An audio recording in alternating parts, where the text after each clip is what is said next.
Hello friends, welcome to study tricks. दोस्तों, इस lecture series में हम डिस्कस कर रहे हैं यूपी लेखपाल के लिए ग्रामीण परिवेश एवं विकास के 1500 प्लस इंपोर्टेंट क्वेश्चन की सीरीज़ को।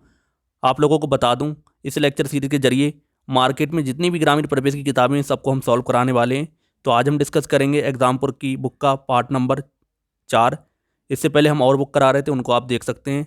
तो कुल मिला के ये 18वां पार्ट है। इससे पहले 17 पार्ट बना चुके हैं हम ग्रामीण परिवेश के।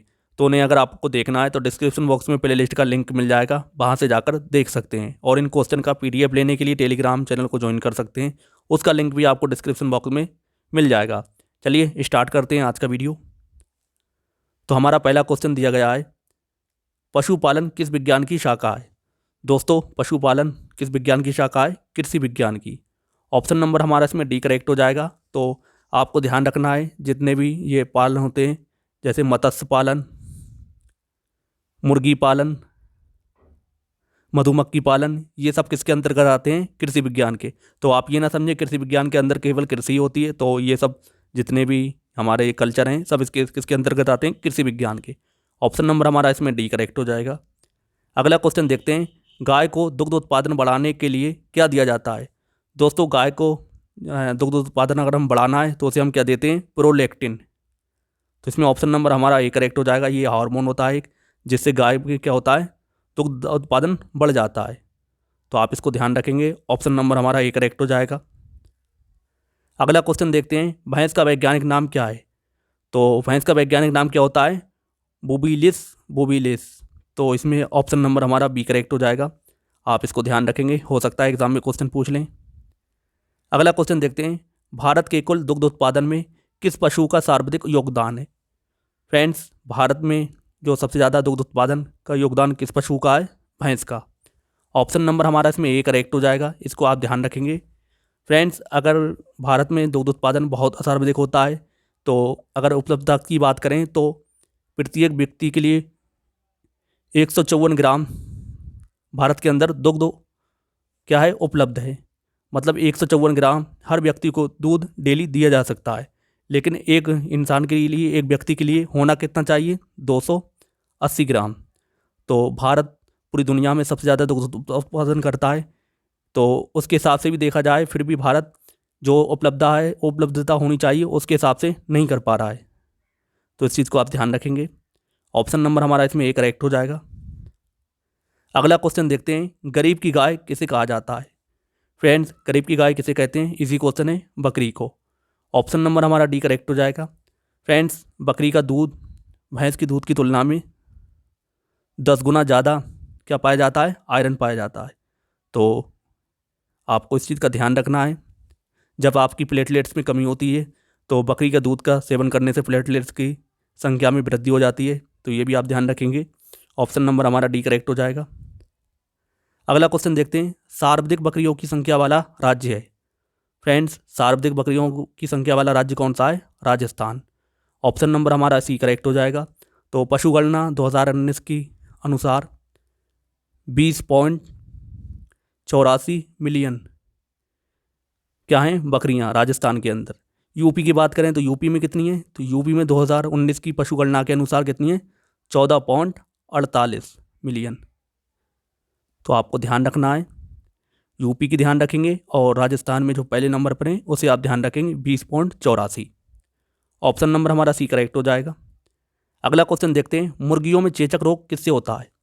फ्रेंड्स, मुर्गियों में चेचक रोग किससे होता है? वायरस से।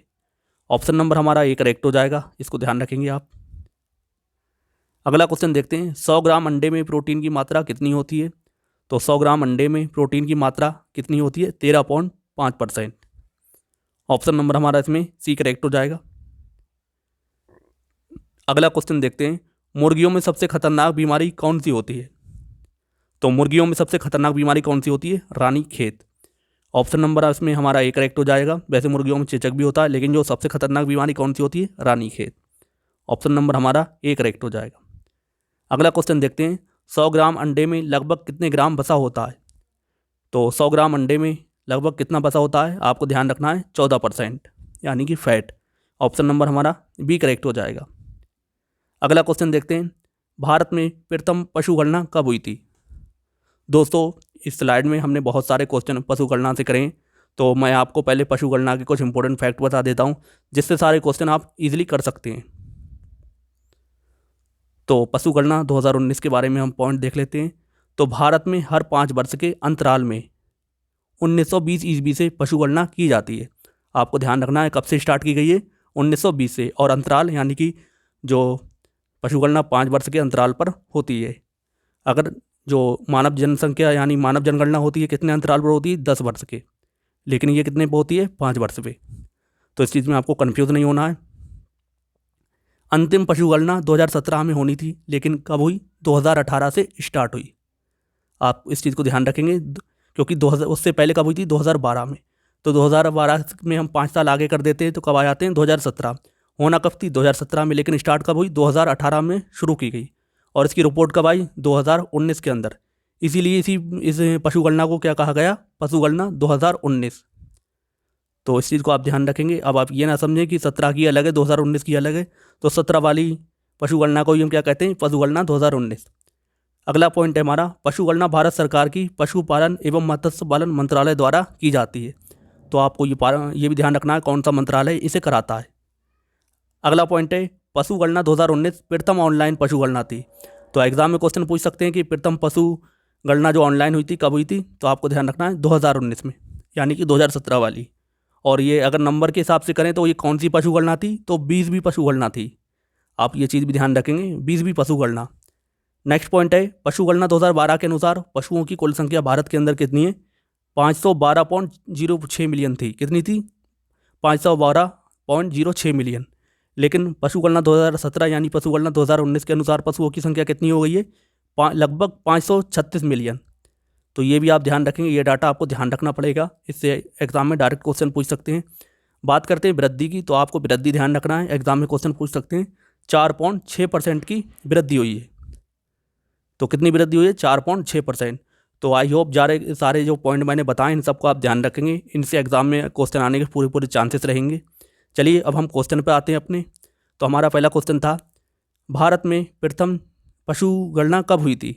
तो आपको मैंने बताया कब हुई थी, 1920 ईस्वी में। तो इस चीज़ को आप ध्यान रखेंगे, भारत में पशुगणना कब हुई थी, 1920 ईस्वी में। चलिए अगला क्वेश्चन देखते हैं। अगला क्वेश्चन है हमारा, आज़ादी के बाद पहली पशुगणना कब हुई। फ्रेंड्स, आज़ादी के बाद पहली पशुगणना कब पड़ी थी, 1951 में। तो आप ध्यान रखें 1920 से स्टार्ट हुई थी और 1951 में पहली आज़ादी की पहली जनगणना नहीं, सॉरी पशुगणना। तो पशुगणना 1951 में हुई थी पहली। ऑप्शन नंबर हमारा ए करेक्ट हो जाएगा। अगला क्वेश्चन है, पशुगणना कितने वर्ष के अंतराल पर होता है। तो अभी आपको मैंने बताया कितने अंतराल पर होता है, 5 वर्ष के अंतराल पर। वही जनगणना कितने अंतराल पर होती है, तो 10 वर्ष के। तो इस चीज़ से आपको कन्फ्यूज़ नहीं होना है, जनगणना 10 वर्ष के अंतराल पर और पशुगणना 5 वर्ष के अंतराल पर। ऑप्शन नंबर हमारा सी करेक्ट हो जाएगा। अगला क्वेश्चन है, 2017 की पशुगणना कौन सी पशुगणना थी। तो यही थी पशुगणना 2019 कहलाई थी। तो ये कौन सी पशुगणना थी, 20वीं। ऑप्शन नंबर हमारा बी करेक्ट हो जाएगा, 20वीं। अगला क्वेश्चन देखते हैं, इनमें से कौन गाय की नस्ल है। दोस्तों, जर्सी, हरियाणवी, लाल सिंधी, तीनों ही क्या हैं, गाय की नस्लें। तो आपको ध्यान रखना है, ऑप्शन नंबर इसमें हमारा डी करेक्ट हो जाएगा, और प्योर सभी। तो आप इसे ध्यान रखें। फ्रेंड्स, जर्सी जो गाय है कहाँ पाई जाती है, यूपी के अंदर। तो इसको आपको ज़रूर ध्यान रखना है। नेक्स्ट हरियाणवी हरियाणा के अंदर, और लाल सिंधी कहाँ पाई जाती है, पंजाब के अंदर। तो आप ये भी ध्यान रखेंगे, ऑप्शन नंबर हमारा डी करेक्ट हो जाएगा। अगला क्वेश्चन है, इनमें से कौन भैंस की किस्म है। मुर्रा, भदावरी, नागपुरी, ओपियर सभी, ये तीनों ही क्या हैं, भैंस की नस्लें हैं। तो इसमें ऑप्शन नंबर हमारा डी करेक्ट हो जाएगा, ओपियर सभी। तो आप इसे ध्यान रखें। यूपी में कौन सी पाई जाती है, तो आपको ध्यान रखना है भदावरी। मुर्रा कहाँ पाई जाती है, हरियाणा के अंदर। तो आप ये भी ध्यान रखेंगे, ऑप्शन नंबर हमारा डी करेक्ट हो जाएगा, ओपियर सभी।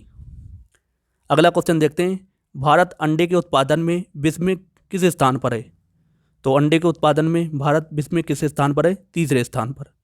ऑप्शन नंबर हमारा सी करेक्ट हो जाएगा। अगला क्वेश्चन देखते हैं, अगला क्वेश्चन हमारा, राष्ट्रीय पशुधन मिशन को कब लागू किया गया। फ्रेंड्स, इसे कब लागू किया गया आपको ध्यान रखना है, 2014-15 में। ऑप्शन नंबर हमारा बी करेक्ट हो जाएगा। अगला क्वेश्चन देखते हैं, कामधेनु योजना किससे संबंधित है। दोस्तों, कामधेनु योजना किससे संबंधित है, दुग्ध का उत्पादन बढ़ाने के लिए। ऑप्शन नंबर हमारा इसमें बी करेक्ट हो जाएगा। तो दुग्ध उत्पादन के लिए बढ़ाने के लिए लोगों को ब्याज दिया लोन दिया जाता है 5 वर्ष के लिए, और इसकी जो ब्याज दर होती है वो कितनी होती है, 12% की। तो आप ये भी ध्यान रखेंगे। ऑप्शन नंबर हमारा बी करेक्ट हो जाएगा। अगला क्वेश्चन है, पशुगणना किन क्षेत्रों में कराई जाती है। तो ग्रामीण, शहरी, तो दोनों ही जगह कराई जाती है, ए और बी दोनों। ऑप्शन नंबर हमारा सी करेक्ट हो जाएगा। अगला क्वेश्चन देखते हैं, प्रथम ऑनलाइन पशुगणना कौन सी पशुगणना थी। तो मैंने अभी आपको जो पशुगणना के पॉइंट बताएं उनमें से आप देख सकते हैं।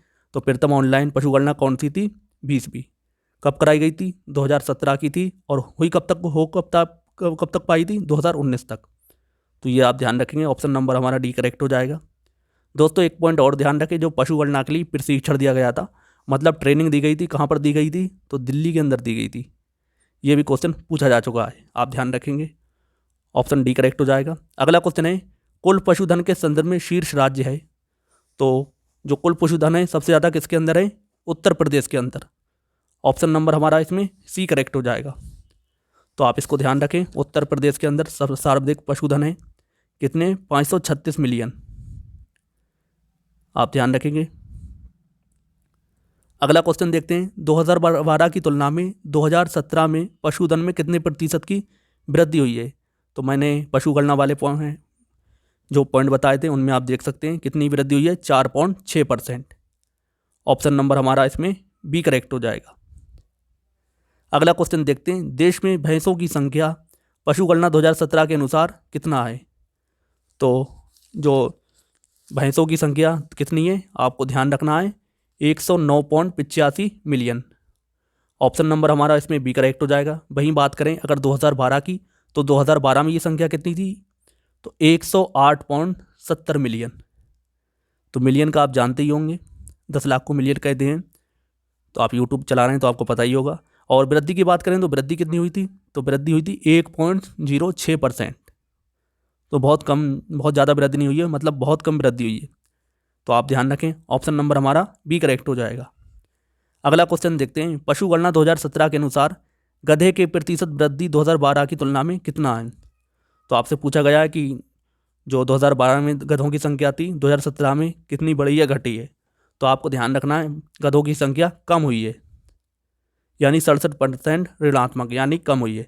2012 में कितनी थी आपको बता देता हूँ, 2012 में थी 3.20 लाख, और 2019 में कितनी हो गई, तो 2019 में हो गई 1.20 लाख, यानी कि कितनी, 67% लगभग कमी हुई है, यानी ऋणात्मक आई है।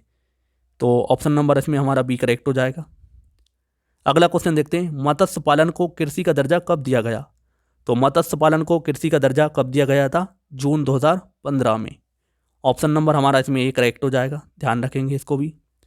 अगला क्वेश्चन है, महिला डेयरी योजना किस विभाग के द्वारा लागू किया गया था। तो किसके द्वारा लागू किया गया था आपको ध्यान रखना है, दुग्ध विकास विभाग के द्वारा। ऑप्शन नंबर हमारा इसमें डी करेक्ट हो जाएगा। इसमें महिलाओं को प्रेरित किया गया था दुग्ध उत्पादन के लिए। अगला क्वेश्चन देखते हैं, पशुगणना 2017 के अनुसार भारत में घोड़ों की संख्या कितनी है। तो पशुगणना 2017 के अनुसार जो घोड़ों की संख्या कितनी है आपको ध्यान रखना है, 0.34 मिलियन। ऑप्शन नंबर इसमें हमारा ए करेक्ट हो जाएगा। वहीं बात करते हैं 2012 की, तो 2012 में कितनी थी, तो 2012 में थी 0.663 मिलियन। आप देख सकते हैं ये ज़्यादा है, ये कम है, यानी इसमें भी क्या हुई है, कमी हुई है। तो कितनी कमी हुई है आप ध्यान रखें, 45% की कमी हुई है। कितनी कमी हुई है, 45% की कमी, यानी ऋणात्मक। तो ऑप्शन नंबर हमारा ए करेक्ट हो जाएगा। अगला क्वेश्चन देखते हैं, पशुगणना 2017 के अनुसार भेड़ की संख्या में प्रथम राज्य है। तो पहला राज्य भेड़ों की संख्या में कौन है, तो आपको ध्यान रखना है, तेलंगाना। ऑप्शन नंबर हमारा इसमें ए करेक्ट हो जाएगा। तो इसके अंदर कुल कितनी भेड़ें हैं 2017 की पशुगणना के अनुसार, 19.11 मिलियन। तो इसको ध्यान रखेंगे, ऑप्शन नंबर हमारा ए करेक्ट हो जाएगा। अगला क्वेश्चन देखते हैं, पशुगणना 2017 की अंतिम रिपोर्ट कब आई थी? इसी क्वेश्चन है, मैं बता ही चुका हूँ 2017 में कि होना थी जनगणना, मतलब पशुगणना, और स्टार्ट कब हुई? 2018 में, और रिपोर्ट कब प्रेजेंट करी? 2019 में, और पहली ऑनलाइन पशुगणना थी। तो आप ध्यान रखेंगे ऑप्शन नंबर सी करेक्ट हो जाएगा, 2019 में। और 20वें नंबर की थी, कौन सी थी? 20वीं पशुगणना। आप ध्यान रखेंगे ऑप्शन नंबर हमारा सी करेक्ट हो जाएगा। फ्रेंड्स, अगर आपसे पूछा जाए कि अगली जो पशुगणना है कब होगी, तो आप क्या करेंगे? 17 में आप 5 जोड़ देंगे। कब होगी? 2022 में। अब ये पता नहीं 2022 में, सॉरी, और अब ये पता नहीं कि स्टार्ट कब होगी, क्योंकि 2017 वाली 18 में स्टार्ट हुई थी और 2019 तक रिपोर्ट आई थी। अब 22 में होना चाहिए, लेकिन होगी कब इसका पता नहीं। बाकी आप देखते रहें। तो फ्रेंड्स, ये था ग्रामीण प्रवेश का पार्ट नंबर 18। आई होप आपने सारे क्वेश्चन की प्रैक्टिस अच्छे से की है। तो उम्मीद करता हूँ आपको आने वाले एग्जाम में ज़रूर हेल्प मिलेगी। फ्रेंड्स, आपके लिए मैं अच्छे से अच्छे क्वेश्चन निकाल के लाता हूँ, जिससे आपके एग्ज़ाम में पूरे पूरे चांसेस रहें आने के। तो बस आप लोगों से मेरी छोटी सी रिक्वेस्ट है, आप वीडियो को शेयर करते रहें। आप लोग जुड़े रहेंगे तो मुझे भी मोटिवेशन मिलता रहेगा। और अभी तक अगर चैनल को सब्सक्राइब नहीं किया तो चैनल को सब्सक्राइब ज़रूर करें। तो मिलते हैं फ्रेंड्स नेक्स्ट वीडियो में, तब तक के लिए जय हिंद, जय भारत।